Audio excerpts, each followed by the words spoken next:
belajar filsafat, belajar tasawuf, dosen liberal, semuanya ini tentu menyelisihi akidah para sahabat. Iya, pelajaran-pelajaran yang tersebut adalah tidak bermanfaat sama sekali. Filsafat bukan dari Islam, tapi orang masukkan ke dalam Islam.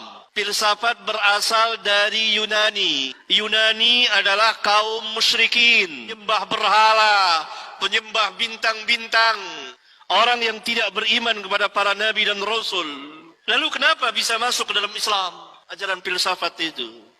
Pada abad kedua Hijriyah, atas perintah sebagian khalifah yang terpengaruh dengan ajaran sesat, telah memerintahkan sebagian ahli untuk menerjemahkan kitab-kitab Yunani ke dalam bahasa Arab yang kemudian dibaca oleh sebagian kaum muslimin, khususnya mereka yang manhajnya bengkok, manhajnya manhaj yang sesat, bukan manhaj para sahabat ridwanullah alaihim jami'an. Kemudian orang-orang ini mulai memadukan antara filsafat Yunani dengan ajaran Islam. Maka mulailah masuk ke dalam Islam ajaran filsafat itu, yang telah membuat kerusakan yang tidak kecil pada kaum muslimin, pada hidup dan kehidupan keagamaan mereka saat itu dan sampai hari ini.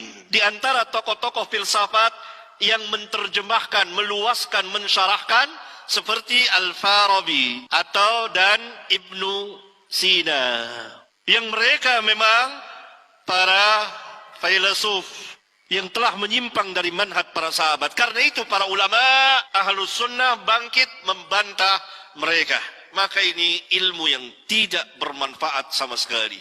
Demikian juga tasawuf yang berasal pertama dari orang-orang zindiq, munafik, yang memasukkan sesuatu ajaran ke dalam Islam berupa nyanyian-nyanyian zikir. Jadi zikir itu dibuat sebagai nyanyian. Berzikir sambil bernyanyi, bernyanyi sambil berzikir. Ini pertama kali dimasukkan oleh orang-orang munafik ke dalam Islam pada abad kedua Hijriyah, dan telah diketahui oleh salah seorang imam besar yang sangat jeli dan cermat dalam meneliti ajaran-ajaran sesat, yaitu Al-Imam Asy-Syafi'i rahmatullahi alaih. Maka ketika beliau akan meninggalkan Baghdad, beliau mengatakan bahwa ini ada satu ajaran ini, yakni berzikir sambil bernyanyi, yang tidak pernah dikenal oleh Islam. Berzikir harus dengan khusyuk, bukan dengan nyanyian.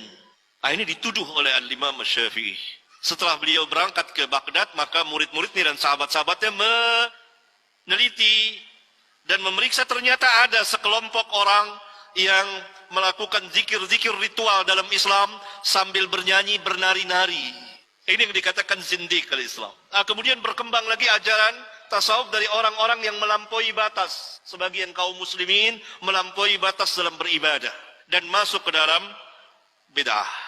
Adapun liberal, ini bukan dari Islam. Islam liberal adalah ajaran yang telah tua usianya, yang pernah dibawa oleh orang-orang di luar Islam untuk merusak Islam dari dalam, yang tujuannya adalah membatalkan syariat. Oleh karena itu orang-orang liberal dimanapun mereka atas nama Islam itu tidak sholat. Kalaupun sholat itu sholat nifaq, pura-pura. Keyakinan mereka, sholat tidak diperintah seperti sholat kaum muslimin 5 waktu sehari. Nggak ada dalam kamus mereka itu. Ini tentu bukan Islam. Oleh karena itu diperlukan perbaikan manhaj di tengah masyarakat kaum muslimin. Kembali kepada Alkitab dan Sunnah ala fahmi salafin as-salihin. Para sahabat dan tabi'in dan tabi'ut tabi'in. Tidak dapat tidak. Karena ini manhaj yang hak, manhaj yang lurus.